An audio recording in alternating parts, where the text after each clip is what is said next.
Okay, magandang araw po. Muli, salamat po. I'm praying sa Panginoon na patuloy po niya tayong palaguin at bigyan ng pananampalataya na mula sa salita ng Diyos. Compassion. In Matthew chapter 9, verse 36. Ano po? Matthew 9:36. Ang ganda po ng talatang ito, no? No, na kinuwento po diyan sa talata pong 'yan ng Panginoon ay maghapon ng gumawa para sa Panginoong Diyos. Ano po?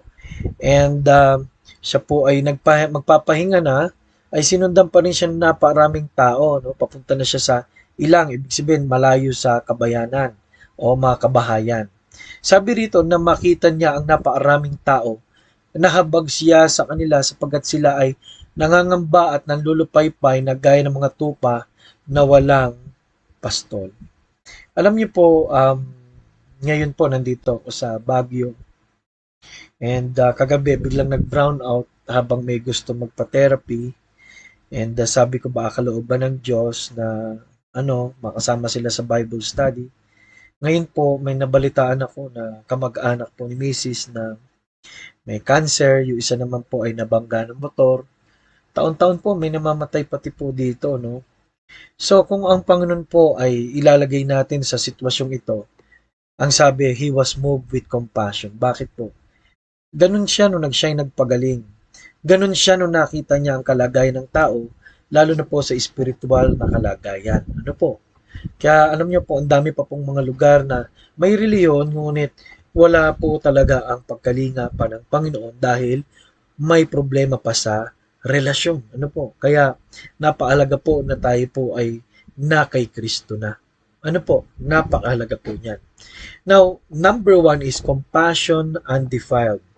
Sa Mark 1:41, and Jesus moved, no? Ang nagtutulak po sa Panginoon na hindi po pride o hindi po para sumikat o para magkapera, bibihira na po ito, no? And Jesus moved with compassion, touched him and said, "Be thou clean." Ano po? Kaya ang tanong po, ano pang nagtutulak sa Kristiyano ngayon?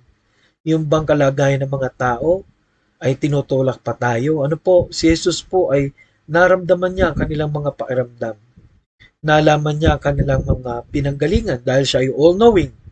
Ano po, kaya ito po ang purest motive, undefiled. Ano po, ngayon po, hindi natin lang kung anong motibo po ng mga lumalapit sa atin, pero nawa po bilang Kristiyano, nawa talagang makita natin na, Lord, your heart is my heart.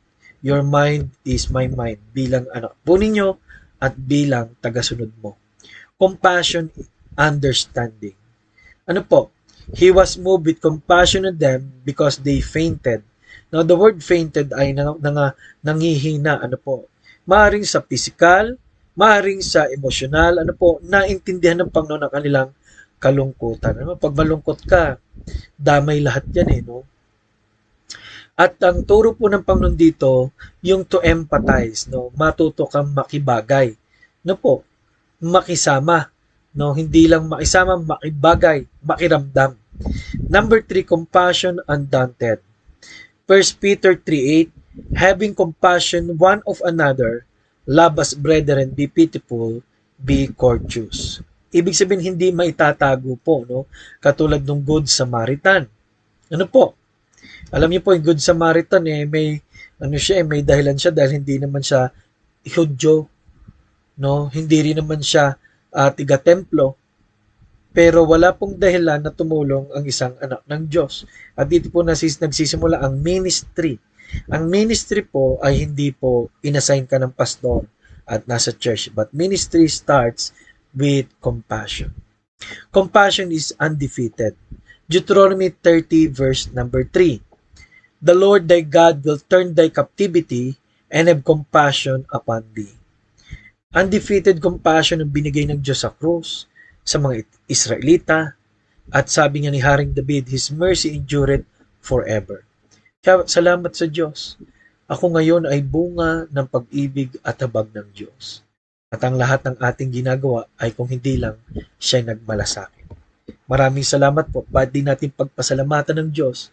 Salamat po sa lahat ng iyong kabutihan. Salamat sa iyong